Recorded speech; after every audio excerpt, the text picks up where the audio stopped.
At the edge of a great forest lived a woodcutter with his wife and their only child, a little girl of 3.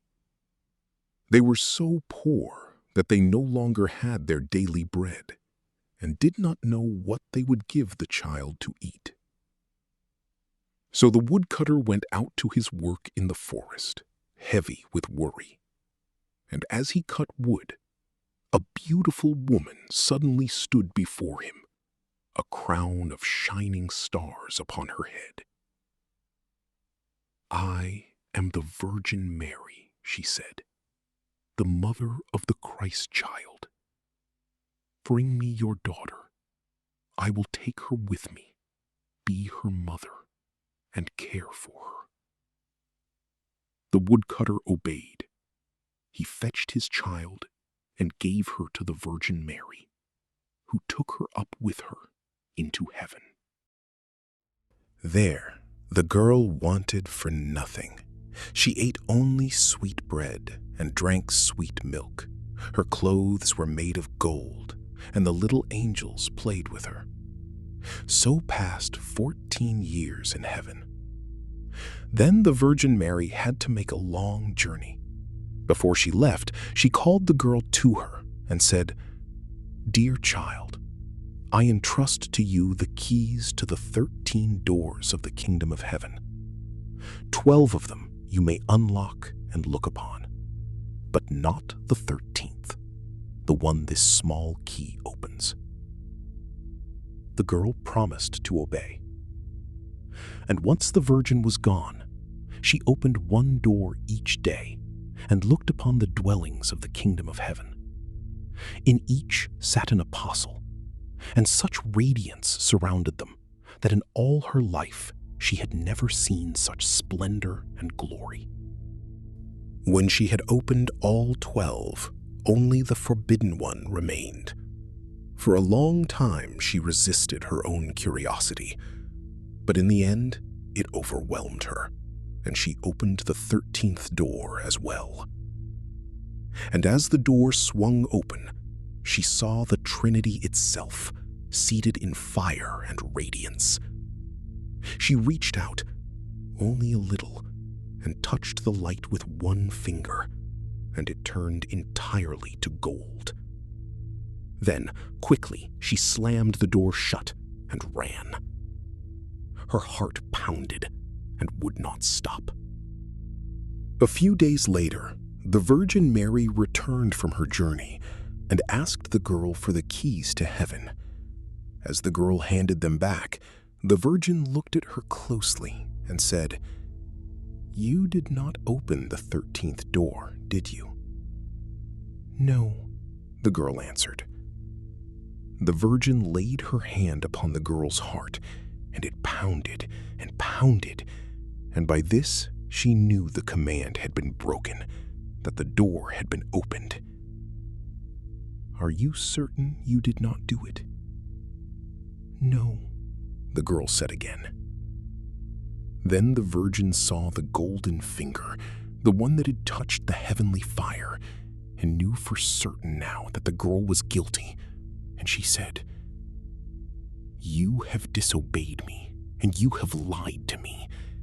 You are no longer worthy to remain in heaven."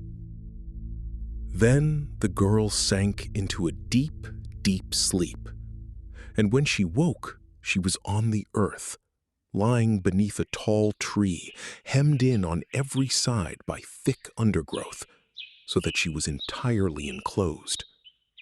Her mouth, too, was sealed shut. She could not speak a single word. Inside the tree was a hollow, and there she sat through rain and storm, and there she slept at night.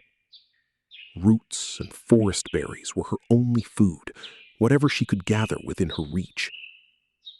In autumn, she collected roots and leaves and carried them into the hollow, and when the snow came and the frost set in, she sat inside it.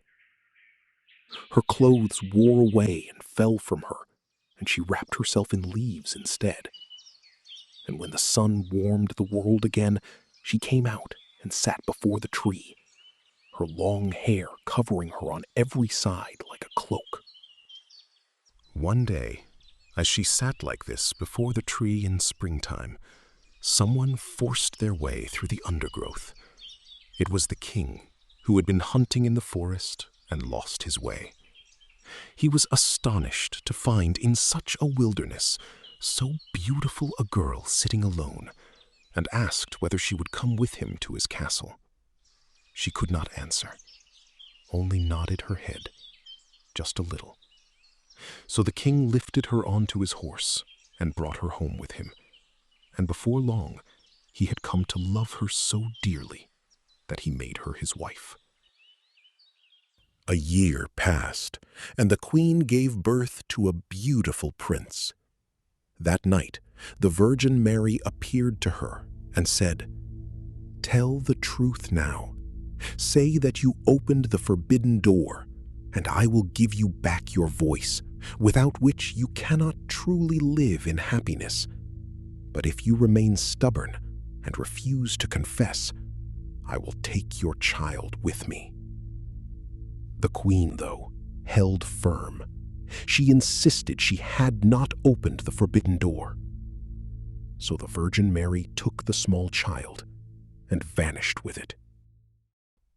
The next morning, when the child was found gone, a murmur went through the castle that the mute queen was a devourer of children and had eaten her own infant.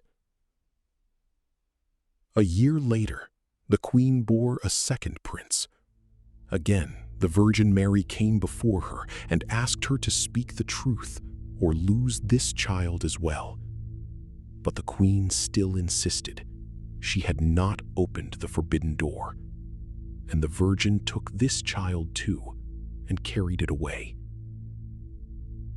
In the morning, when it was found missing, the king's counselors said openly that the queen was a devourer of children and pressed that she be tried for her godless deeds.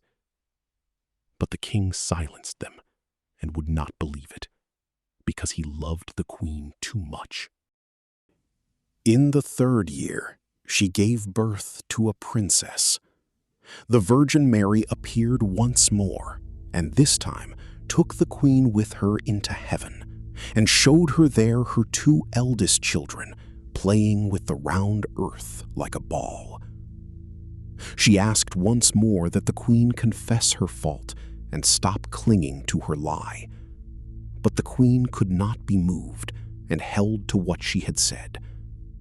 So the Virgin left her and took the youngest child with her as well. Now the king could no longer hold his counselors back. They insisted it was certain the queen was a devourer of children, and because she was mute, she could not defend herself. She was condemned to die at the stake. When she stood there, bound, and the fire had already begun to burn around her, her heart was moved at last, and she thought to herself, "Oh, if only I could confess to the Virgin Mary before I die that I opened the forbidden door in heaven. How wrong I was to deny it." And the instant she thought this, heaven opened above her, and the Virgin Mary came down, her two eldest children at her sides, the youngest in her arms. The fire went out on its own. She came to the queen and said, "Because you were willing to speak the truth, your guilt is forgiven you." And she placed the children in her arms and opened her mouth so that from that day forward she could speak, and granted her happiness for the whole of her life.